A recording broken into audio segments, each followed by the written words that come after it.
The Joe Rogan Experience. Is dementia is it a genetic thing, or is it a function of atrophy? Is it a combination of those things? It's a combination of those things. Certainly there's a genetic component. So maybe I will zoom out to start with and just think about, like, what is dementia?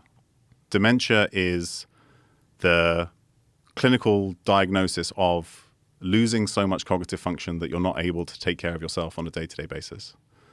There are several different types of dementia. The most common is Alzheimer's disease. That's something like 60 to 80% of cases of dementia. The next most common is vascular dementia, something like 10 to 20%. And then there are others like frontotemporal dementia, Lewy body dementia, dementia you get with Parkinson's disease. But those first two, something like 70 to 90% of dementias, they are directly tied to lifestyle and the environment. And right now, it's estimated that somewhere between 45 and maybe even 70 or more % of dementias are preventable. And most of those fall into those two categories. There is a genetic component.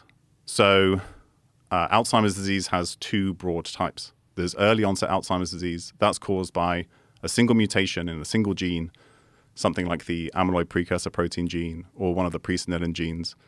Those people get Alzheimer's in their 30s to 50s. It's a very predictable and quite rapid decline sometimes. But that's maybe 1% of Alzheimer's. The vast majority, like when we think about Alzheimer's, we think about an age-related dementia. And this is much more related to the environment. So there is a genetic component. You might have heard of ApoE4. Yeah. So you can have 3 different flavors of ApoE, apolipoprotein E, 2, 3, and 4. You get 2 copies. Which is the one that makes you more likely to get CTE? Is that 2? Oh, no, so that's 4 as well. Yeah, so 4 essentially has an effect of amplifying certain inflammatory effects in the brain. That's probably why it makes CTE worse. It makes it more likely for you to get CTE, because if you're getting repetitive impacts, repetitive injuries, then it sort of exacerbates or makes that inflammatory response worse. But when you think about that in terms of Alzheimer's, if you have 1 copy of ApoE4, your risk of Alzheimer's is increased by sort of 2 to 6 times. If you have 2 copies, it's 6 to 20 times, depending on how you look at it. But all the data suggest that ApoE4 is a risk multiplier, right? So it's not that if you have a copy of ApoE4, you're definitely going to get dementia. It's that in the setting, particularly of the modern environment, risks of dementia or risk factors for dementia are amplified, like excessive alcohol intake, physical inactivity, low quality diet. So that also means that if you have, if you then address those risk factors, you have greater benefit, right? Because you're offsetting some of that additional risk. So however you look at dementia from a genetic standpoint, and it can also be family history, right? If you have a family history of dementia, you have an increased risk of dementia. But a lot of what comes with family history is shared environment and shared lifestyle, right? You eat and sleep and move like your parents did. And so if they had a lifestyle that might increase their risk of dementia, you get that as well. So even if you do have an increased genetic risk, you can offset a large part of that through lifestyle and other environmental factors. Okay, so for some people, there's an increased genetic risk, but do some people who do not have this increased genetic risk, do they still have a possibility of getting dementia just from atrophy or just from sedentary lifestyle, no stimulation whatsoever? Yes. So the kind of the way we would say it is that not everybody who has ApoE4 gets Alzheimer's, and most people who have Alzheimer's do not have ApoE4. So absolutely. Okay. So is it just like everything else, like your muscles atrophy, your bones weaken when you don't put load on them? Is that what it is? Yeah. So that's like the core thesis of my book, right? It's called The Stimulated Mind. For that reason, I think that in the and the title is slightly provocative because in the modern world, we are hyperstimulated, overstimulated, but with and nonsense. Exactly. So we're overstimulated and understimulated at the same time. Right. We're getting a lot of input, but we're not doing any calculations. Yeah. We're not formulating new ideas. We're not being creative. We're not problem solving. Exactly. We're just being inundated with nonsense. Exactly. Yeah. So the function of any tissue in the body, right? You mentioned the muscles, the bones, the liver, the immune system. Their function is dependent on the stimulus you apply to them, right? And so the brain is exactly the same. And if you want functions and networks in the brain to perform well, you need to challenge them in order to enhance capacity in them. Do you think you need to keep your liver working healthy by drinking every now and then? So it's the example of, yes, if you drink a lot of alcohol, your liver gets better at metabolizing alcohol. So it proves the point, but that doesn't necessarily mean that the alcohol is there to keep your liver healthy. Well, probably not. Didn't they used to do that with people that had, if they had lung problems, they would give them cigarettes? Yeah. Like people with asthma? Yeah. And that didn't turn out so great. The theory was okay, but I think they should have just been breathing heavy. That would have been a better application of that, right? Yeah. Because it's just like you don't want to your lungs aren't a filter to like torture you. Yeah. So when you started studying this, do you have someone close to you that has Alzheimer's, or is it just a field of study that you were interested in? Yeah, there was two different things. One, I focused initially on the brain early in life, and then elite level cognitive performance in athletes. And you kind of see that these things sort of tie together. Like what happens early in life, what happens during life affects what happens later in life. Mm-hmm. But I also had my grandfather died of dementia. He was an alcoholic, and he had a combination of alcohol-induced brain atrophy plus vascular dementia. Oof. I really wonder about people today, and this is one of the reasons why I was so interested in this, because what we were just talking about before, that people are being oversaturated with nonsense but not stimulated in any way that challenges your mind. Yeah. I mean, this is a constant state today. And then on top of that, you've got a lot of people that are using AI throughout their day to solve all their problems where they don't think at all. Yeah. And there's been some studies on that show that it's a decrease in cognitive function. Like when they ask them to actually use their brain, the brain works less well than it did before they start. So you're not getting educated by ChatGPT. No. Or any of these. What you're doing is you're letting it think for you. Absolutely. So maybe one of the studies you're thinking of was a study they did at MIT. And they had students write essays. And they could either just write it using whatever they had in their head already, or using Google, or using an LLM. And what they showed was that as you increase the amount of like outside support you got, Google, and then I think it was ChatGPT, then there was less activity in the brain networks associated with actually doing the task, and students remembered less well afterwards. So, I mean, this isn't surprising. Not at all. You're not using your brain, therefore it doesn't engage in the task. But what's interesting is that they found a version. So like some of the students who had previously written an essay just for themselves, then they asked them to go back and use ChatGPT on top. And what they found was that the final output was better. So the way that we can use these tools, rather than just asking it to do all the stuff for us, which is what most people are doing, and I think will cause skills and maybe even parts of the brain to atrophy because they're not being used, is we use them as orthotics. Like they can expand our capacities, right? You try writing it all first, and then you say, hey, what did I miss? What am I not thinking about?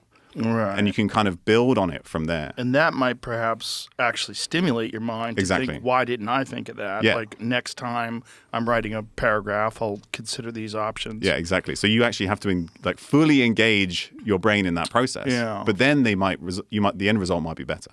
Well, it's just such uncharted territory for us. Yeah. Right? All this, especially social media. I mean, completely uncharted territory that people are staring at their hand for 8 hours a day.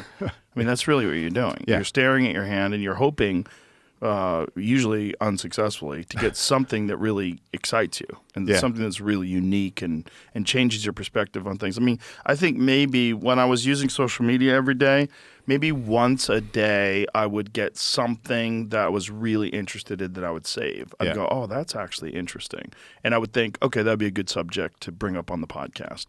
But the rest of the time, it was just horseshit. Well, part of the algorithm, and this I'm not an expert in training algorithms to do this, but part of the goal of the algorithm is that you don't get everything that is perfect or that immediately captures your attention up front, right? Mm-hmm. Because you want it to be random. And there's like method in the randomness that keeps you scrolling, right? Because eventually you'll get those small bumps that keep you going. But what's particularly interesting about social media is it leverages the fact that we are social beings. So we prioritize information that is called, the acronym is PRIME, prestigious, in-group, moral, and emotional. And this is even greater in social contexts, right? Because we are trying to learn about our social environment so that we can survive our group and be fitter. And so social media makes us think that we will get that information whilst at the same time offering us the exact opposite, which is essentially isolation. But it leverages that desire of the human brain to find this social information and this social connection whilst not giving us any of that. Ugh. Also, without it getting any feedback from another human being while you're communicating ideas. So you could say the most horrible shit to people in a comment or a text message, and you don't think about it because it's like there's not a person there. Yeah. Not right in front of you. Yeah. And it's designed for it's like an anti-human device. Very weird.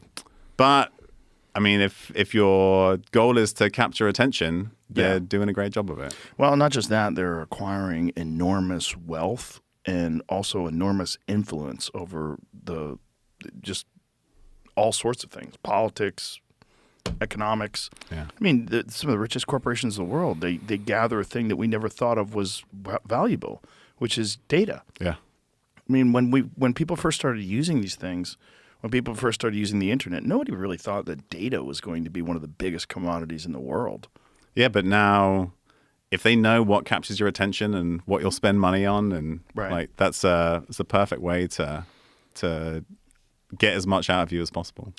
So the concept is future-proofing your brain. Mm-hmm. What are the things that you think people should be doing to try to future-proof their brain, other than avoiding social media and avoiding a lot of this stuff that we're talking about here? So I think, every tool has a possible use. So, like, for instance, social media. If you have crafted a social media that allows you to maintain connections that you wouldn't have otherwise, like the original version of Facebook as it existed 25 years ago, was just like posting pictures and you could like chat with some family members, right? Right. So if you use social media like that, and there are studies that show that if you're using online tools, including social media, and it increases communication and connection beyond what you would have had otherwise, that can be a net benefit. If it's all you use and it's replacing in-person human connection, then it's a net negative. So there can be ways that it could be beneficial. And if your Instagram feed is just like cute dogs running around in the snow, which is what most of mine is right now, right? That can be a nice 5-minute break in between cognitively demanding tasks. Right. That's fine. But when you think about future-proofing your brain, this idea that there is some unknowable future, right? We don't know what the future is going to look like. But if we want to exist in that future, we're going to need good processing speed, good decision-making skills, good working memory, good emotional and social skills, right? And so in order to maintain those, we need to challenge and stimulate them. So I think the most important thing most people can do is think about new, challenging, and often creative skills. And there's a lot of evidence for creative arts, music. What they do is they improve the function of networks in the brain that are at risk during the processes of aging, particularly because they're important for attention and social connection. And so if we really invest time in doing these things that we suck at and get better at them, we maintain these broad cognitive skills that we're going to need in the future regardless of what happens. And some of that is also personal. So the goal is to build as much cognitive capacity as possible, right? I have this idea of headroom, which is the difference between what you need on a day-to-day basis versus what you're truly capable of. It's the difference between, like, on a day-to-day basis, your legs need to be strong enough to, like, get you up off the toilet, right? But your maximum capacity is, like, what's your max back squat? The difference between those is your headroom. And then that gives you capacity to perform when you're injured or sick, or you need to, like, lift your car off your buddy because it got flipped in a car accident, like all those things. Like, when you need to draw on greater resources, you want those resources to be there. Because we are going to be stressed, sleep deprived, sick, and we still want our brains to function. So investing in, like, really challenging tasks and skills builds that capacity so that we have access to it when we need it.